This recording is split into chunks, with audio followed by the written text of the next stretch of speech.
Alright, well I'm going to roll right into this. Welcome back to Different. I'm happy to be making videos again, but I will tell you that December was a tough month for us.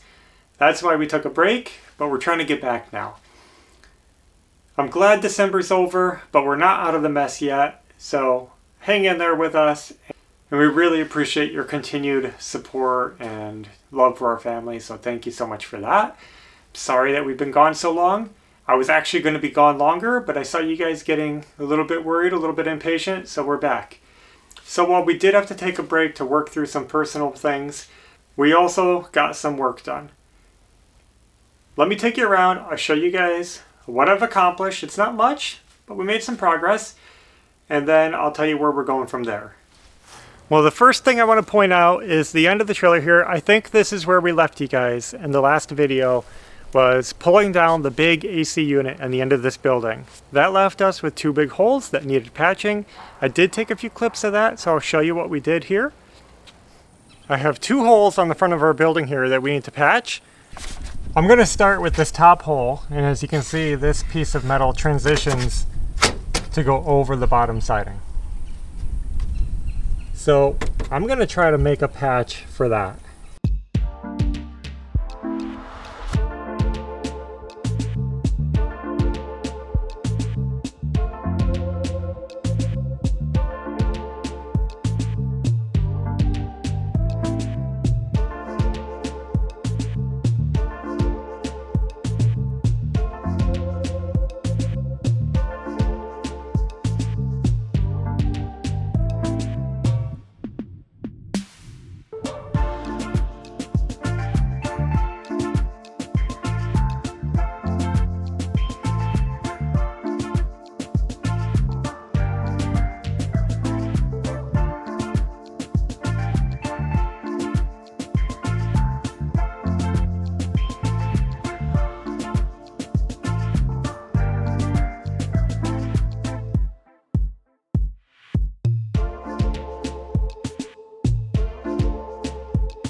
Well guys, here we are, made my patch. Tried my best to recreate what they had up there. Now this does have a hole in it because I am using scrap metal. So there is a screw hole, but that's one hole I can patch, and that's a lot easier than that big hole. So let's see if this works.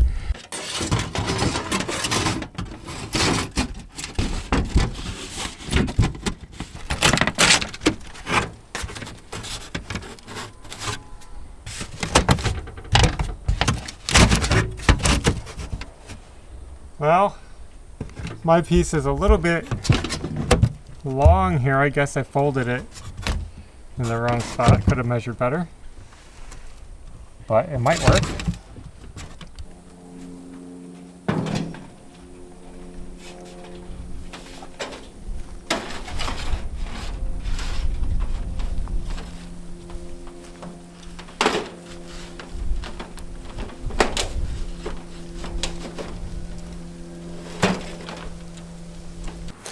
There it is, looking good and all patched up. The edges are sealed with some butyl tape, and I'm really happy with how the upper patch turned out. And now we might have to do a little bit of hole filling around the building. There's some screw holes that we have to fill, but otherwise we're almost ready for paint.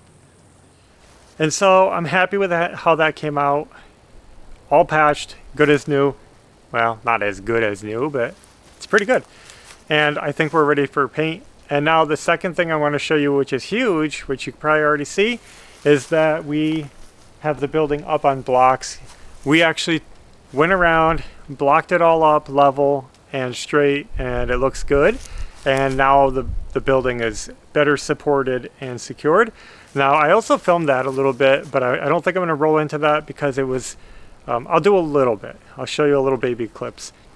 Because honestly, like I said, we were going through a tough time and dealing with a lot of things, so we were just like a high stress moment, and we didn't film a lot and it didn't come out that good. So regardless, we did get the piers in and I'm happy. So let me show you the foundation of this leveling project, and that is these plastic pads right here. This might look flimsy, this doesn't look like much, but this is like the new modern standard for blocking up a trailer like this, where these are actually designed for this purpose, and it replaces what you might have seen in the past, which would be like a 16 by 16 concrete block. They don't use those anymore. We get these plastic pads, and I don't know if you can see the symbol on there, but that shows what direction the block goes on it. So we lay this on the ground, and it's not how you would think it would be. You actually put the flat side down, and you lay the block the way it tells you on here, and you stack up, and this is the foot. This is what spreads the weight over the ground. So we're going to be putting our first block right here, and ideally you want to remove any, vegetation that's under it. We should be removing any grass. Our grass is extremely thin. The ground is right here, so it's not going to be like a big deep job, but if this had a lot of topsoil on it, you'd have to dig all that down. Make sure it's going to be on, solid ground.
Time for a little update. Well, we're making progress, and that's about it.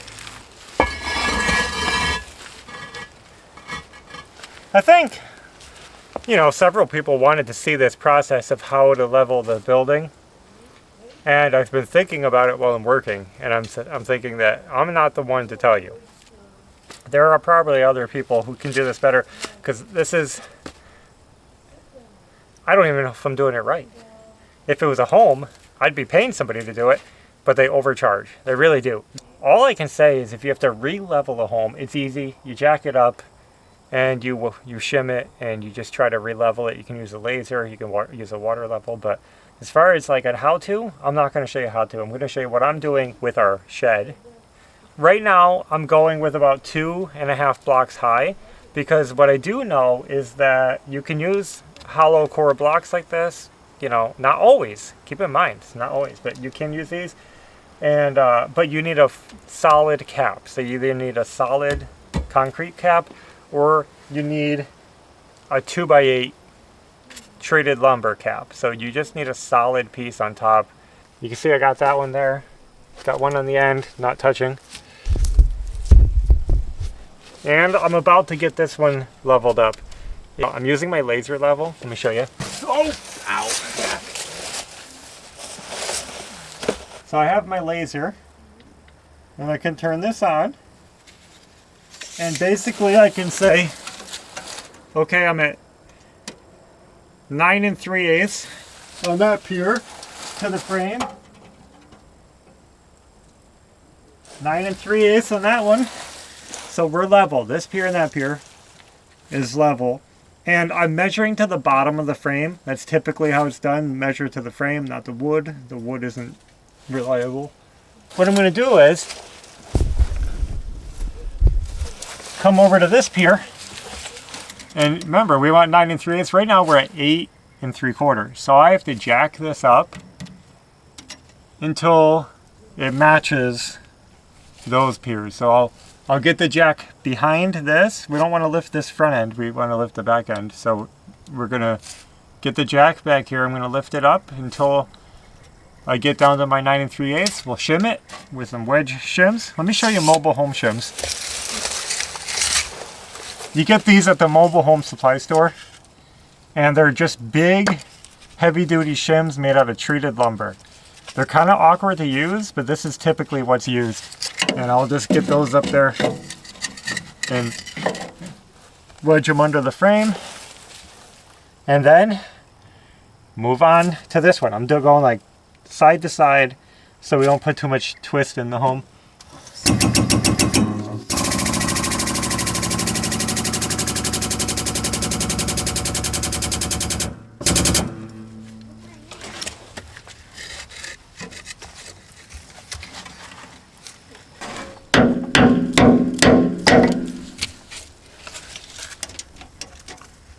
So what I'm doing is going a little past what I need because the wood's going to compress slightly. So I'm just going to put it there. We'll lower it down. Wow, even the ground's compressed. Let's see how high we are. 9 1/4. So let me go back up a little.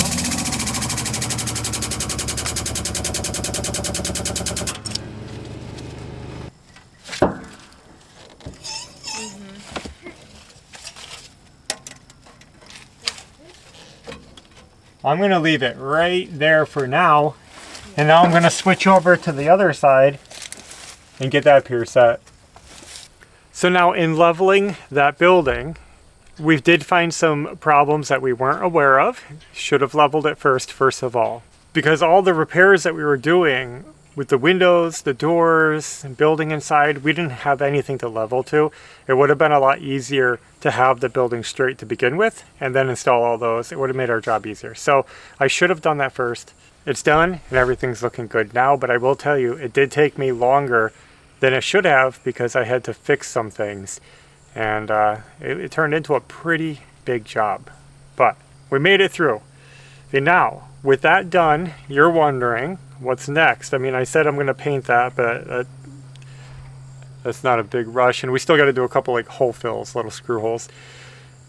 The next thing is this. You can see, can you see it up here? I already started working on it. I'm going to show you that next video, I hope. Guys, we just started this project. We're going to try to make this crushed enclosed trailer usable again, and using a material that I'm comfortable with, that I'm sitting on, lumber. We also prepped for the mobile home project. A lot of you guys have been waiting for us to get back to the mobile home, and we are almost there. After I do this, we're going right back. We actually bought supplies, and we're ready to do the first bedroom. So I'm excited about that. Let's just get this job done so we can wrap it up, get stuff put away, and then we can go over there and get some work done. I don't want to take on too much at once right now, so we just got to do one step at a time.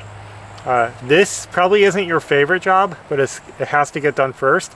We're still working through an organization process on our property where I'm trying to avoid the sun here, but we bought this building for storage and also like multi-use storage / personal use. And the problem is the personal use takes up more space than we realized, or I should say we needed more storage space than we realized, and this isn't even enough. And I know that seems crazy, but it's just not. And we still need a place to put away like outdoor stuff like bicycles and things. So this is going to be perfect for that. Well, my hope is that this can be used for some of the big tools like the table saw on wheels, the air compressor on wheels, stuff that you can wheel in and out. It doesn't need to be hogging up the building, the bikes. And storage of things that we don't need often, like extra sheets of lumber, extra board, stuff that I just don't want to clog up our nice building with. Excess building materials. It's not anything like for a project, it's just excess stuff that we ended up with. For example, I have a tote full of fixtures and stuff because, you know, I'll do stuff like I'll buy a light fixture, I don't like it after a while, so I get a new one, that one gets put away. Or we try a faucet and it just doesn't go, so we swap it out or we buy another one, and we end up with extras. So I have like a lot of stuff like that, and it doesn't need to, it can be put away in some place like this where it doesn't need anything special, and it's going to help us a lot. So I want to get this done so that we can keep working on this building right here. We have plans of building out a special room for my wife, Evie, Ashley, and it's going to be just a cozy spot for her to do some fun things. So anyway, that's it. That's the story there. So I'm going to keep this short. There's not much to say. I don't want to waste your time, but that's what we've been up to, is just working through personal problems and trying to get work done as usual. And sometimes we don't have time to do it all. We need a break, and we had to take a break. So I'm going to try to come back. We're going to roll into this, and it's going to be cool. So stay tuned. Thanks for watching, and until next time, please take care.